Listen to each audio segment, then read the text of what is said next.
Aku termasuk orang yang mencuri buku. Fengko ya. Kalau kakak panggilnya Fengko, walaupun Fengko. dikenal dengan Nazar Syah Alam, ya. Biasanya yang panggil Pengko itu orang-orang paling dekat, paling close. I mean there is long history about Iya. that ya, karena sebelum ini maaf ya, Iya. sebelum dia seperti sekarang ini ya, Sebelum jadi- Fengko Nggak, ini se- sebelum seperti sekarang ini. Sebelum jadi artis. Nggak, nanti kalau disebut jadi artis kayaknya enak ya. Kesannya sombong kali, walaupun semua orang tahu dia ngartis nih sekarang kalau di Aceh. Alhamdulillah. Ya, alhamdulillah. Gimana Dek, apa kabar lu? Alhamdulillah, Kak. Kesibukannya semenjak jadi artis? Ya kalau artis kan kesibukannya itu aja sih sebenarnya.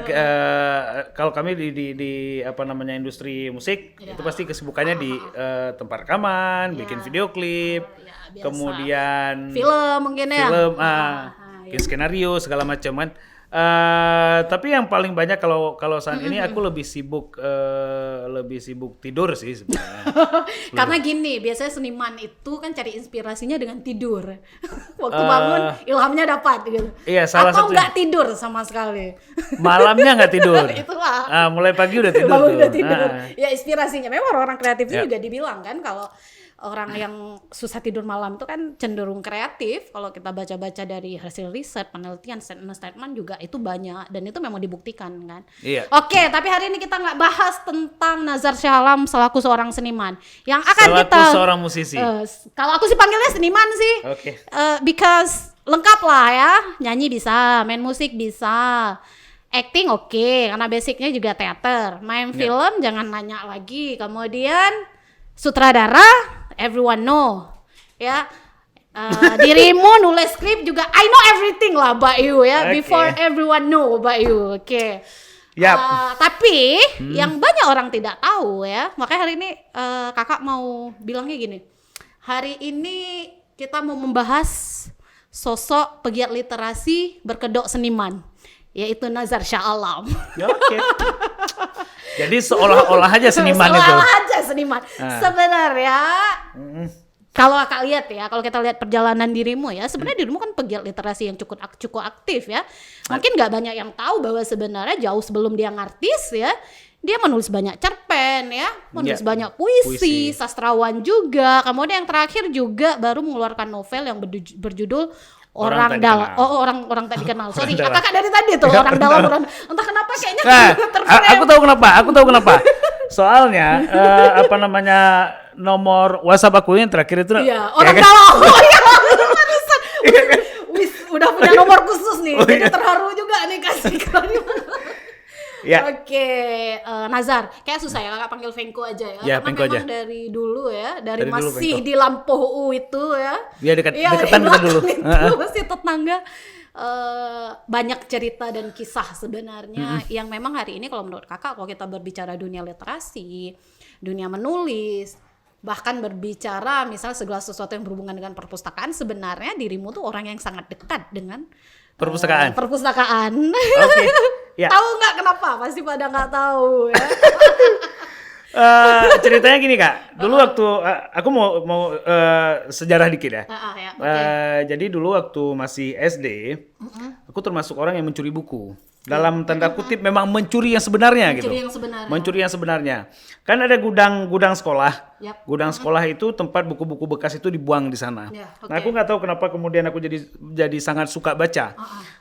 Bareng adik kandung aku tuh kami curi buku. Nah, adik aku nggak jadi pembaca, dia cuma ini Cuman aja. pencuri gitu, Cuma pencuri pencuri buku, aja gitu. maksudnya.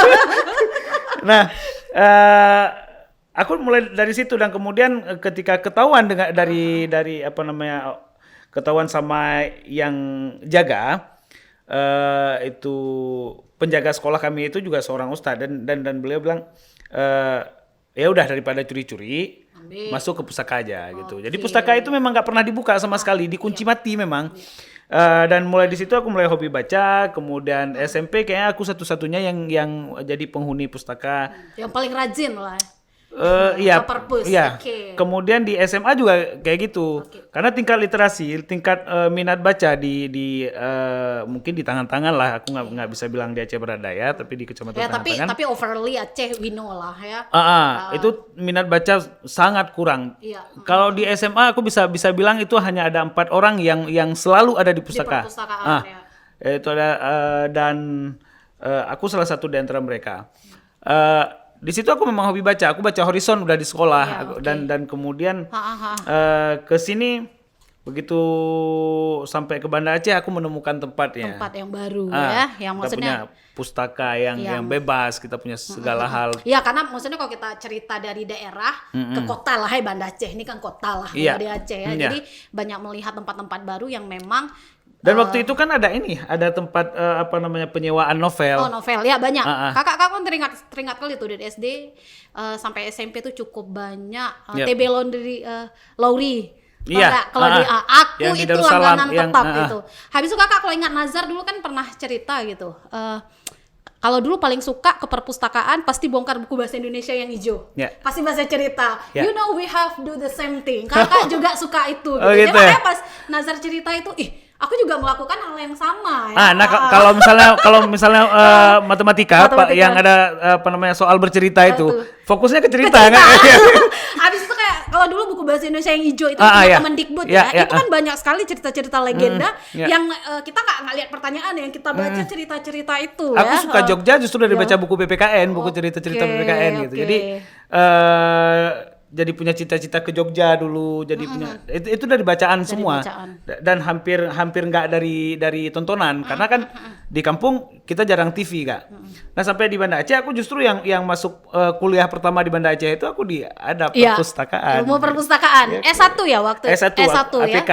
Kayak tahun pertama ya atau tahun Nggak tahu tahun pertama atau enggak, 2008 itu. ya karena kakak juga surprise kan ketika kita ketemu pertama kali ya, yang waktu di project film ya. Film, Dirimu cerita bahwa dirimu juga sebenarnya kuliah di 2 tempat, salah Ya. satunya di ilmu perpustakaan, makanya karena akhirnya kalau- nyambung kan. Terus akhirnya bla bla bla bla bla. Di adab di perpustakaan aku memang salah satu tempat yang menurut aku ini kayak surga dunianya itu Surga dunia. pustaka Ya. gitu. Ya surga dunianya literasi lah ya. Enggak, kalau menurut aku itu perpustakaan. Oke, mungkin Jadi mindset, tempat oke.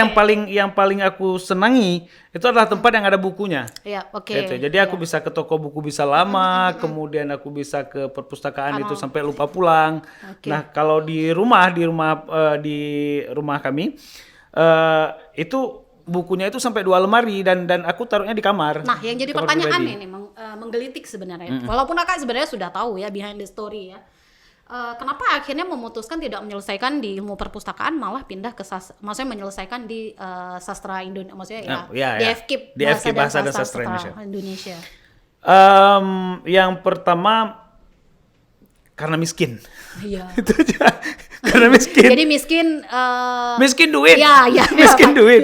Iya. Ya dirimu juga banyak cerita ya untuk menghidupi biaya hidup, dan kuliah dirimu menulis begitu banyak. Salah satunya ngirim itu. tulisan Ke supaya media-media. bisa survive ya. Ya, jadi Untuk bertahan dengan kuliah. Senin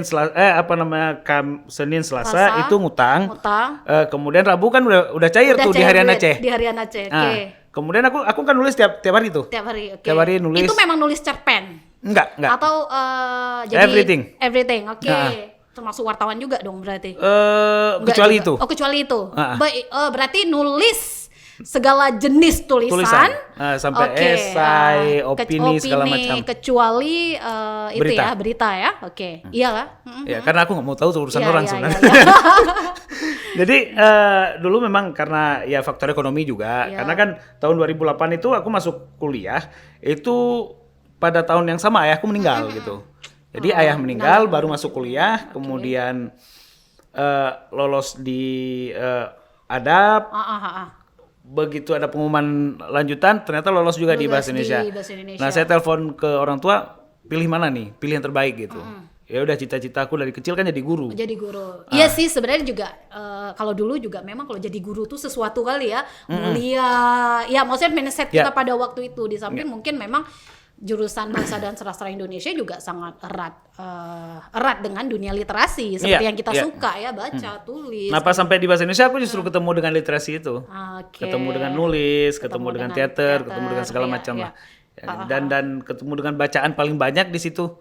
Karena kan pada awal masuk ke sana aku justru gabung ketika orang buka ruang kreativitasnya, minat bakat. Aku gabungnya di perpustakaan. Jadi oke. Oh, berarti komunitasnya di perpustakaan. Oke. Baru kemudian gabung di teater kemudian aku dipilih jadi penulis skenario. Lucunya dari 22 orang yang ikut di situ, cuma aku satu orang yang nggak lolos jadi aktor. Karena memang sebenarnya dirimu basic menulisnya sudah ada. Makanya tadi kan pegiat literasinya sudah jauh sebelum kebetulan ke dunia seni mungkin ya. Akhirnya ya itu tadi ya, makanya Kak suka nyebutnya pegiat literasi berkedok seniman ya. Iya. Artinya memang seolah-olah aja seniman. Seolah-olah aja seniman. Penyanyi itu seolah-olah aja. Karena gini ya, kalau Kakak pribadi ya, jarang memang kita lihat misalnya kalau budayawan banyak ya, menulis atau ya apapun ya tulisannya ya, atau misalnya segala berhubungan erat dengan dunia literasi. Tapi kalau seniman ya di Aceh kan bisa dihitung tangan. Paham nggak konteksnya? Nggak, ini bukan mengkritisi ya.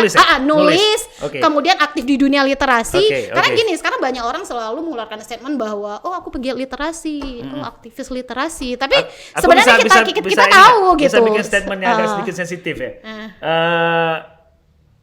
Bisa dibilang hampir tidak ada. Sebenarnya nggak ada sih sejauh yang Kakak kenal, karena Kakak sendiri juga walaupun sekarang bergeliat di dunia perpustakaan dan di dunia literasi ya, kita sama-sama bergelut di dunia seni lah, walaupun ya Kakak kan nggak sefokus dirimu ya.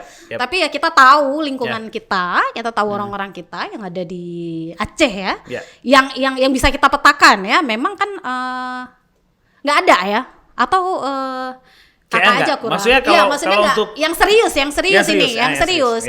Karena gini, ketika kita mengklaim atau ketika kita berani mengatakan memberikan statement untuk seorang bahwa dia sebenarnya adalah pegiat literasi, berarti memang like she or he have something ya. Ya apapun itu ya. Karya yang benar-benar serius yang benar-benar serius, nyata, kemudian memang dikenal. Ya walaupun ada orang juga yang baru belajar menulis juga bisa kita bilang, tapi kan kalau untuk ngeklaim diri pegiat literasi itu nggak segampang itu. Ya saya pernah bilang seniman kita itu tidak punya standar yang jelas ketika mereka menyebut diri mereka seniman. Dan itu tidak hanya terjadi di Aceh sebenarnya, di Indonesia pada umumnya atau mungkin dunia juga. Itu berat tuh. Karena gini, aku diprotes sama seniman. Bukan, maksud saya seperti ini. Ketika seseorang mengatakan dia sastrawan hanya dengan menunjukkan bahwa dia pernah nulis puisi di Facebook misalnya atau di media-media yang kita nggak bisa klaim. Dia begitu juga dengan dunia literasi. Karena Kakak juga kayak melihat juga di Aceh itu kita nggak usah ngomong seniman ya, kita ngomong misalnya orang-orang yang selalu mengklaim dirinya bahwa pegiat literasi gitu. Tapi kalau kita tanya apa sih track recordnya sehingga Anda berani mengklaim bahwa Anda itu pegiat literasi ya? Jadi ya cuman hanya merasa berani aja ngeklaim, mungkin pernah bersinggungan dengan dunia literasi atau ya aktif di komunitas perpustakaan. Tapi saya waktu it's not bad that. Di teater saya masih ingat dulu ketika senior saya bilang, kalau kamu hanya sekali gulung kabel di panggung teater, jangan bilang kamu seniman. Jangan bilang kamu juga aktor, jangan bilang kamu seniman. Kamu hanya sekali gulung kabel dan sekali berproses, dan kemudian kamu mengklaim diri kamu seniman, anak teater, itu salah. Bahkan kalau Kakak pribadi ya, biasanya Kakak ngelihat hari ini gitu. Maksudnya kayak Kakak kan nggak terlalu fokus kayak teman-teman dan ya mungkin masanya ya, walaupun sekali muncul. Kalau dibilang orang juga Kak misalnya seniman teater atau aktor teater, Kakak juga agak malu ya, karena maksudnya kan nggak intens. Nah apalagi yang cuman hanya sekali dua kali zaman kenapa? Sekarang tapi itu terjadi ya. Nah itu kenapa kemudian aku nggak mau mengklaim diri sebagai seorang pegiat literasi. Itu aku nggak mau mengklaim diri sebagai seorang seniman berbakat segala macam. Enggak, itu kita serahkan aja kepada banyak orang. Ya publik lah ya. Kenapa aku nggak berani bilang aku sebagai seorang pegiat literasi? Karena aku nulisnya udah jarang, cuma nulis status Facebook, nulis caption. Ya tapi dirimu tapi saya gini, aku memang kalau kakak lihat pengakuan itu sebenarnya kadang-kadang bukan kita yang bilang, ngerti nggak? Ya. Ya sebenarnya harus orang lain. Beda case-nya kalau kita mengklaim diri kita sendiri bahwa kita misalnya adalah pegiat literasi gitu. Tapi kalau orang yang mengatakan poin itu kepada kita karena melihat track record kita ya sah-sah saja. Walaupun misalnya kayak sekarang kurang produktif, tapi kan track recordnya banyak, paham nggak? Ya sih. Cuman kita punya mungkin gini, jiwa narsistik kita nggak terlalu tinggi.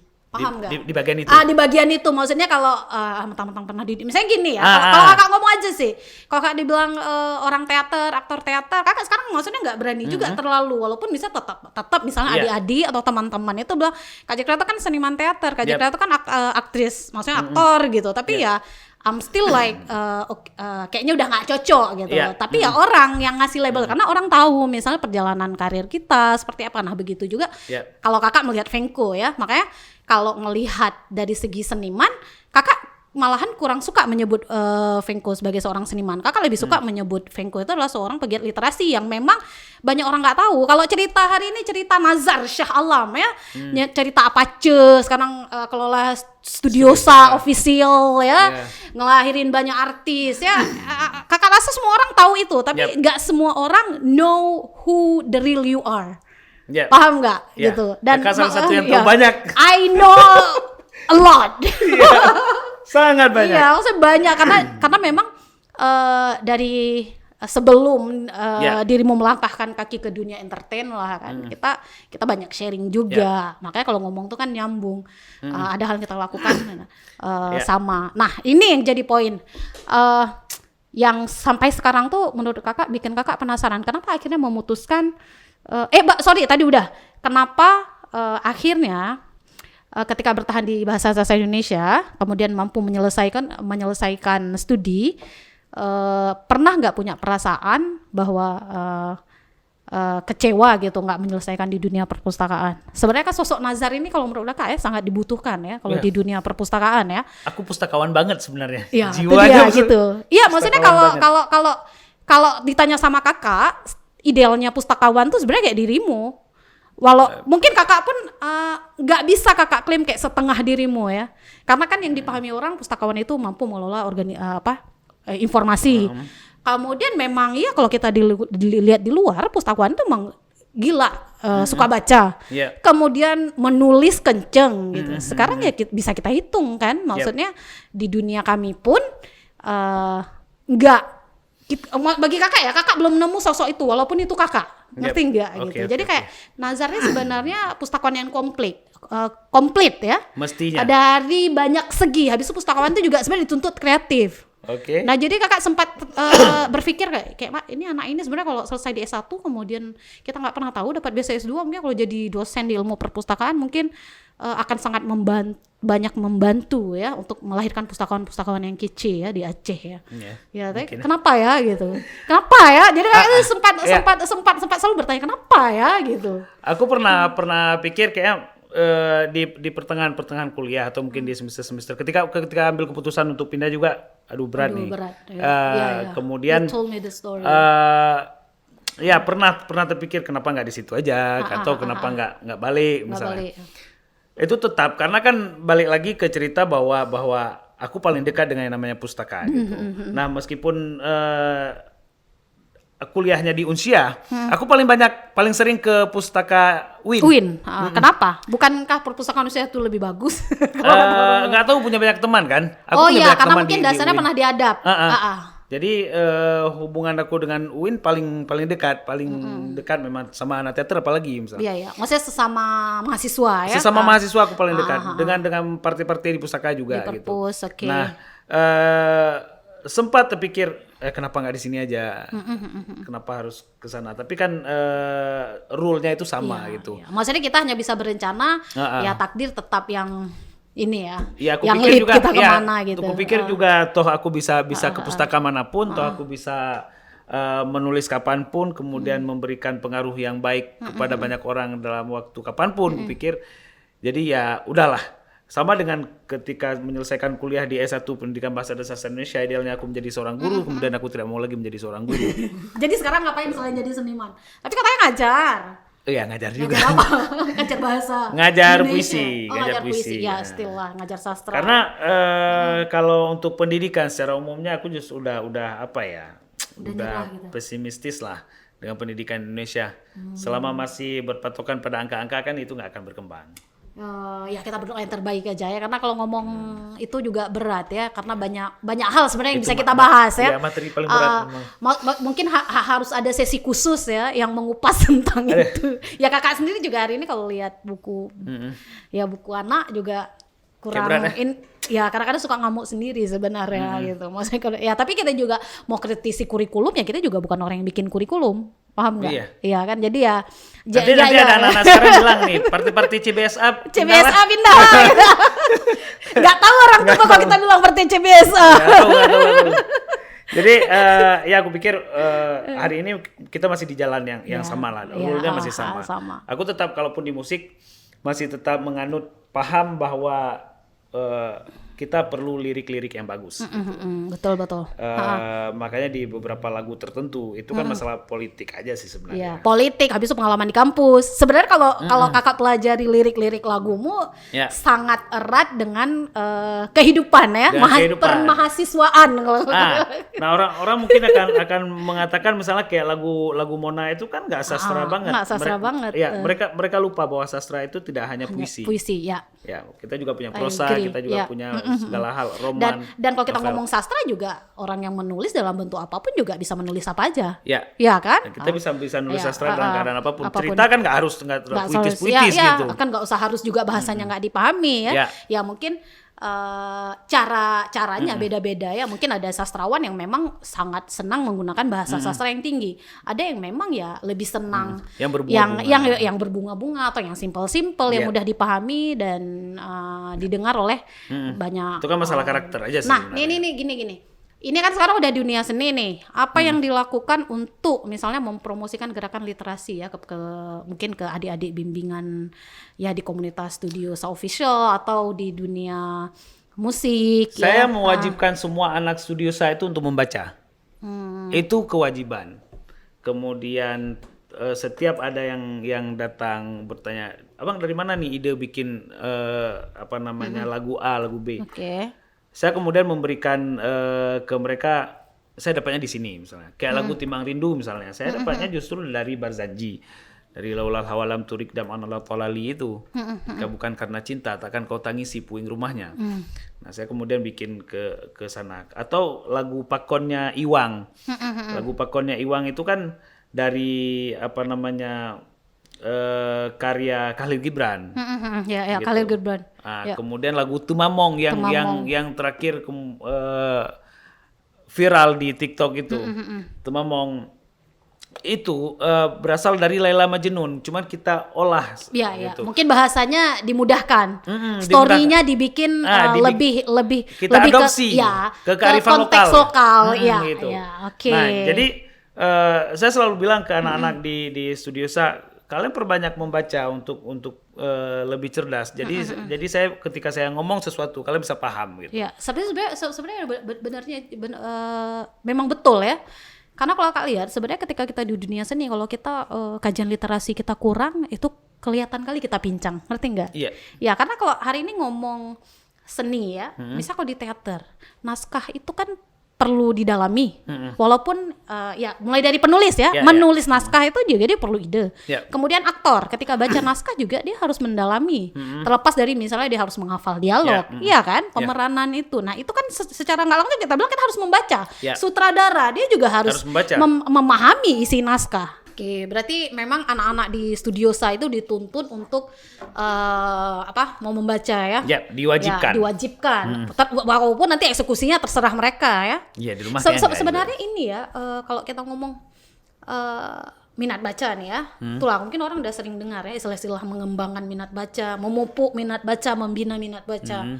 Kalau keilmuan yang ilmu kakak pelajari, kalau di usia sekolah dasar itu memang masih enak kita kontrol, karena dia bisa kita treatment kan, maksudnya kita ajarin orang tuanya, maksudnya ngasih buku, karena dia masih kecil polos. Tapi kalau udah remaja, sebenarnya ini salah satu cara. Kalau kayak dirimu, misalnya dia anak-anak seni ya, gabung di dunia seni, tapi dia punya tetua di lingkungan itu yang mengarahkan mereka ke dunia baca. Yep. Nah itu sebenarnya yang jarang kakak dengar sih. Kalau lebih-lebih di komunitas seniman ya. Iya. Jadi kayak bisa jadi catatan juga bagi orang lain ya untuk maksudnya mengadopsi sistem ini gitu. Iya, karena kan gini, menjadi seniman itu kalau menurut saya menjadi seniman itu nggak boleh jadi seniman bodoh. Ya, gitu. tepat Jadi sekali. kepala mereka itu harus terisi. Mereka harus punya banyak informasi terhadap ya banyak hal. Banyak hal dalam hidup. Jadi ketika kita berbicara tentang satu bidang keilmuan atau satu bidang kearifan, mereka bisa nangkap. Aku dapat informasinya di buku A, aku dapat informasinya di website B gitu. Ya, betul. Jadi bagi aku meskipun mereka arahnya ke penyanyi, tapi ketika nanti mereka berhadapan dengan orang, mereka itu bukan orang bodoh gitu. Jadi adik-adik aku tuh bukan anak-anak yang bodoh yang Oke, paham. mereka cuma tahu nyanyi gitu. Iya, betul. Karena gini ya, yang jadi masalah sekarang kan banyak instan, segala sesuatu serba instan. Akhirnya apa orang nyanyi lagu Arab kadang-kadang nggak tahu, dianggap lagu Arab tuh semuanya Islami. Iya, betul. Akhirnya nyanyi. Ya, misalnya di acara Ramadan, festival Islam, tapi ternyata artinya bukan lagu Islami, betul, lagu-lagu itu lagu-lagu cinta pacaran, tuh. lagu-lagu cinta. Karena itu tadi ya, Iya. memang sebenarnya ya mungkin dari segi kualitas dia punya kualitas vokal yang bagus, tapi karena dia nggak belajar, ya dia nggak membaca lah atau dia tidak mengkaji, Jadi akhirnya kan salah kalau kaprah. misalnya ada seorang Iya. perempuan yang menyanyi lagu ya Omeri misalnya lagu Arab itu tanpa pakai jilbab, dibilang kok kasidah nggak pakai jilbab, padahal itu Padahal bukan itu lagu. bukan. Ada. Ya. Makanya kakak lihat akhirnya apa gitu. Memang membaca itu sangat membantu semua kalangan. Yeah. Ya kalau kita sekarang ngomongnya main dengan seniman, ya itu juga membantu agar mereka gini skillnya tuh mengakar, ngerti Nah, nggak? itu, Kemampuan dan pengetahuan dia tuh mengakar. Betul. Bukan hanya misalnya karena ya udah aku suka nyanyi ya nyanyi aja. Aku suka main film ya udah yang penting acting. Aku berarti aku bisa acting enggak, tapi seharusnya dia tahu kisah Yeah. itu kan dengan membaca. Betul. Riset-riset kecil lah membaca. Itu juga nggak mesti buku kan, bisa juga dapat informasi di internet. Nah itu juga Yeah. penting ya. Mereka kan Kayaknya nanti- enggak nih Jal, kalau kakak lihat kayaknya ini yang jadi masalah sekarang, karena sekarang kan gampang viral Ya. tapi nggak kuat. Makanya terus-terusan bisa digantikan dengan cepat, ngerti nggak? Ya. Ya hari ini dirimu viral dah, nanti udah bisa digantikan yang lain karena itu tadi tidak kuat. Tapi Tidak kenapa orang-orang lama, kalau kakak lihat ya, walaupun dia sekarang udah biasa-biasa aja, dia tetap akan selalu dikenang. Orang Iya. tahu dia siapa. Karya-karya dia itu akan Karya-karya dikenang.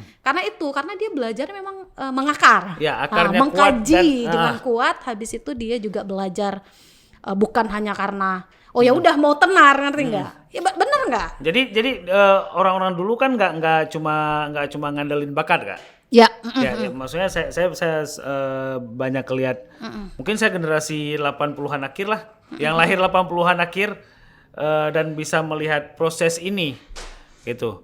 Jadi bisa melihat proses belajarnya orang-orang lama dulu itu. Kemudian mereka itu memang benar-benar ditempah ketika ingin Supaya berkarya. jadi ya. Supaya jadi. Gitu. Ya, paham. Awalnya kalian harus beli kopi dulu. Beli kopi. Kemudian ya kan? Disuruh-suruh dulu segala Iya. macam. Kalau sekarang diprotes tuh kayak gitu. Tapi Ah. sebenarnya itu proses Nah, yang itu. nggak dipahami ya. Nah itu, jadi kalau sekarang kan begitu mungkin dia good looking, Udah. meskipun nggak ada Iya, lah, dipaksakan iya. untuk itu. Don't have brain ya udah. Udah nanti Udah. terserah gitu. dan bodoh-bodohan kan. Kalau perkara bodoh-bodohan di media sosial kan itu, aduh. Lah you know lah what happened. Itu Ya maksudnya kalau kita juga bisa menilai ya dari konten-konten yang keluar ya. Ya terserah hari ini. Memang itu kan salah satu platform untuk mempromosikan banyak hal dan juga sebenarnya banyak juga hal-hal positif ya. Tapi kalau kalian lihat memang kadang-kadang bedanya kita lihat kalau orang yang ngonten itu punya ilmu beda dengan orang yang cuman ya ngonten yang penting viral. ada Ya, teman-teman gitu. yang bilang kayak gini, hari ini yang kita kerjakan yang penting kan dapat duitnya. Dapat duit ya. Oke. Kalau aku sampai bilang ke teman-teman, duit itu habis loh. Yap. Karya dan sesuatu misalnya kayak jemur es kondel segala macam itu abadi. Nah, bayangin Ilmu ya lebih tepat. Ilmu itu abadi. ilmu itu abadi. Ya. Nah, keputusan kita berkarya hari ini, apakah kita menjadi orang bodoh atau orang cerdas di dalam karya, dalam konten kita? Ya dengan membaca.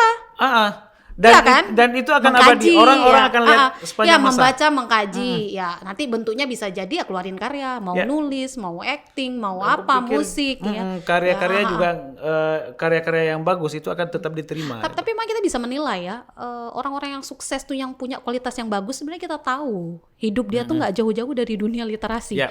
Nah, ya misalnya ya, memang kalau kita ngomong literasi itu kan dasar kali ya, baca, tulis, paham, ya kan sebuah kata. Tapi kalau kita mau breakdown lebih luas, memang kalau kita berbicara kemampuan literasi kan, dia juga banyak jenis. Ada literasi informasi, literasi digital. Nah, orang yang memang kalau kakak lihat ya mungkin nanti bisa nazar inilah kalau memang nggak setuju. Kalau kakak malah bisa melihat gitu. Karena kadang bisa menilai orang dengan bikin konten, ini anaknya berilmu atau enggak. Ini bacaannya kuat apa enggak. Ini kajiannya kuat apa enggak, kita bisa nilai. Dengan orang yang bikin konten misalnya yang yang penting viral kan. Maksudnya itu kan. Nah, bisa kita lihat akhirnya kalau kita telusuri, oh ternyata ya mungkin dia nggak sekolah tinggi tapi tengok ternyata dia orangnya selalu upgrade diri, update. Saya menarik ketika bahas itu, saya juga lihat ada seorang artis lah. Dan itu yang saya pikirkan bahwa dia memang anaknya cerdas betul nih. Surya ya kalau nggak salah. Surya, dan kayak anaknya memang cerdas. Jadi literasinya tinggi nih. Dia bisa cepat nangkap dan dia punya banyak informasi. Gitu. Nah, saya kemudian berpikir gerakan literasi itu adalah gerakan selain daripada membaca dan menulis dan memahami, dia juga melihat apapun yang ada di sekeliling dia, informasi-informasi yang ada di sekeliling berarti dia. literasi informasi dia bagus. Ya. Nah itu. Dan kita butuh ini sebenarnya. Kalau di Aceh kita butuh minimal orang-orang yang kayak gini, tapi bukan orang yang campanah. Iya, paham, ngerti. Maksudnya ada dasar yang kuat ya. Ya, dia punya dasar yang kuat, dia punya informasi yang bagus, dan dia kemudian menjadi orang yang memang benar-benar lurus dari segi. Maksudnya ada orang yang pandai tapi kemudian dia menyesatkan gitu. Oke. Misalnya contohnya ini biar kita nggak bingung nih. Gini, dia tahu tentang katakanlah informasi tentang YouTube misalnya. Nah, dia tahu tentang itu. Kemudian ketika ada orang yang tanya ke dia tentang itu, dia belokkan informasinya. Oke. Dan kemudian atau dia memberikan informasi yang salah. Oke. Gitu. Ya, tapi memang ada sih perilaku orang yang memang nggak mau orang lain pintar. Iya. Iya, nggak mau berbagi ilmu. Itu memang ada ya, memang selalu ada. Itu sih tapi menarik memang ya kalau kita bahas. Sebenarnya gini, kalau mau dibahas banyak ya. Banyak sekali sebenarnya efek membaca ini kan untuk siapapun ya. Mungkin hari ini kan selain kita berbicara dalam giat literasi, juga kita berbicara misal dalam seni ya. Saya gini ya, ada hal yang paling saya sukai kadang-kadang dari komentar di media sosial. Ada banyak teman itu yang bilang lirik lagu APC13 itu bagus gitu. Sampai di lagu terakhir yang kita produksi kemarin itu Pasong, itu juga teman-teman bilang liriknya bagus gitu. Nah, kenapa bisa liriknya bagus? Itu karena saya membaca itu. Iya, dirimu juga tadi menjelaskan. Jadi basicnya memang saya membaca. Ya. Makanya kakak bilang pergiat literasi berkedok seniman. Iya sih. Cuma setuju nggak? Setuju. Kalau saya bilang gini, jangan sampai nanti kita baca novel banyak-banyak tapi kita lupa baca Quran, kan itu yang jadinya. Karena sastra tertinggi kalau mau ditelusuri ya di Quran gitu. Nah, saya bilang itu harus dibalance. Jadi kalau dan saya mencoba masih tahap belajar sih sebenarnya. Saya selalu mencoba untuk membalance itu. Kalau saya membaca novel yang satu novel misalnya sampai 50 halaman atau 100 halaman, saya mencoba untuk membaca Quran minimal 5 halaman atau 10 halaman. Gitu. Karena iblisnya gede nih. Ya, jadi mungkin nggak sanggup 100 halaman juga gitu. Kadang-kadang memang harus kita akui ya, satu halaman aja kadang-kadang ngantuk. Makanya orang tua sering bilang kalau udah disuruh baca Quran, Cika dengar iblis memang. Iblis dalam badan. Ya, Bang.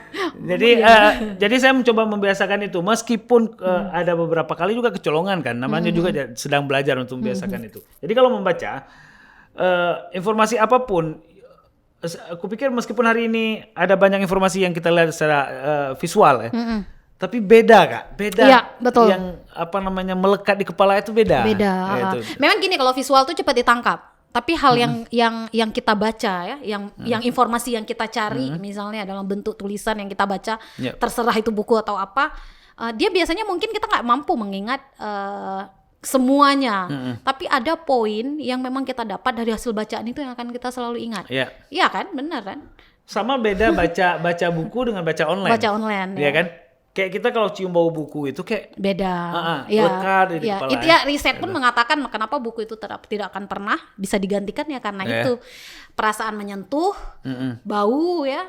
Ya walaupun ya era digital kan nggak menutup kemungkinan bahwa mungkin suatu saat mungkin ya buku itu akan menjadi museum ya. Nggak menutup kemungkinan ya kalau kita lihat perkembangan ke depan ya, tapi memang di satu sisi juga banyak penelitian tuh mengatakan bahwa banyak pakar yang mengatakan bahwa buku tuh memang nggak bisa digantiin. Maksudnya buku yang bisa dipegang itu dia punya power sih karena memang beda dan itu benar gitu. Kakak pun hari ini walaupun misalnya akses apapun lebih mudah, ya tetap aja gitu. Paling kakak kalau baca tuh yang bisa dengan digital karena jurnal aja, karena memang jurnal tuh kan kita nggak baca semua ya. Terakhir nih. Tapi kalau buku nggak bisa.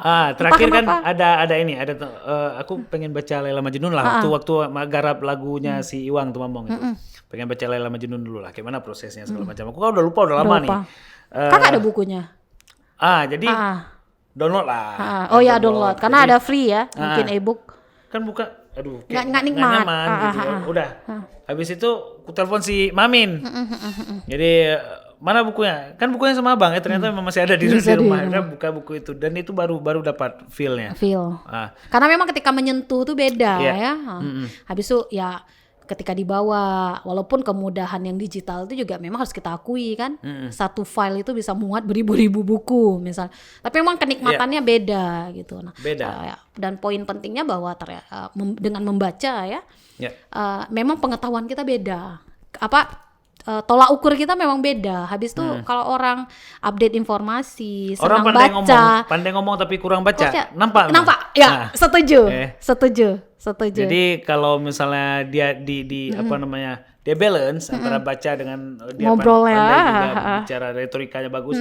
Itu lebih enak didengarnya. Ya, karena gini kebanyakan, bukan berarti orang membaca tuh pintar, enggak. Tapi rata-rata dia mampu masuk, dia mampu masuk ke lingkungan yang sebenarnya yang orang bahas itu sebenarnya dia nggak paham karena mungkin bukan itu baca, tapi karena dia suka membaca ya dia kayak masuk aja, ngerti nggak?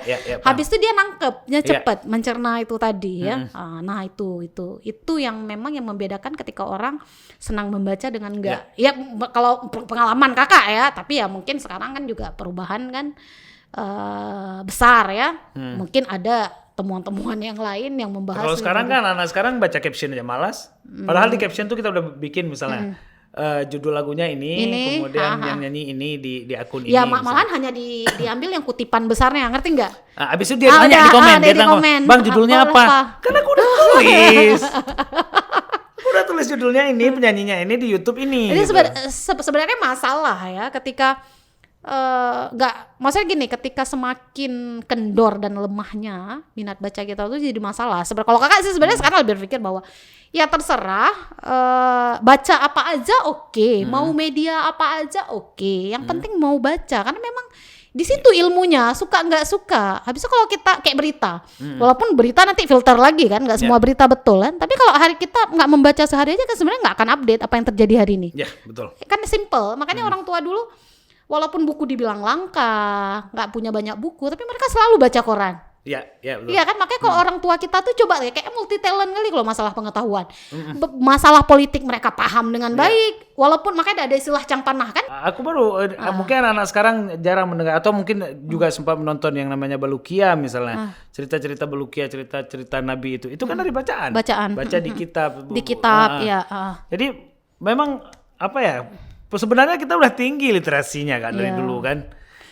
Kitab-kitab besar juga. Ya cuman yang jadi persoalan di generasinya, di kitanya nih, nggak usah kita bilang anak mudanya ya. Maksudnya di kitanya ya, kita maksudnya jangan nunjuk orang juga kan. Di bangsa terlebih ini. Di bangsa terlebih aturung dunia itu gitu ya. Karena memang kalau kita lihat, karena orang suka berdebat aja, tapi kadang-kadang itu dia juga kayak dirimu bilang tadi lah, kita bisa bedain ya orang yang suka baca berdebat dengan orang yang nggak suka baca berdebat juga kita bisa tahu arahnya. Oke, baik, Pengko, thank you ya.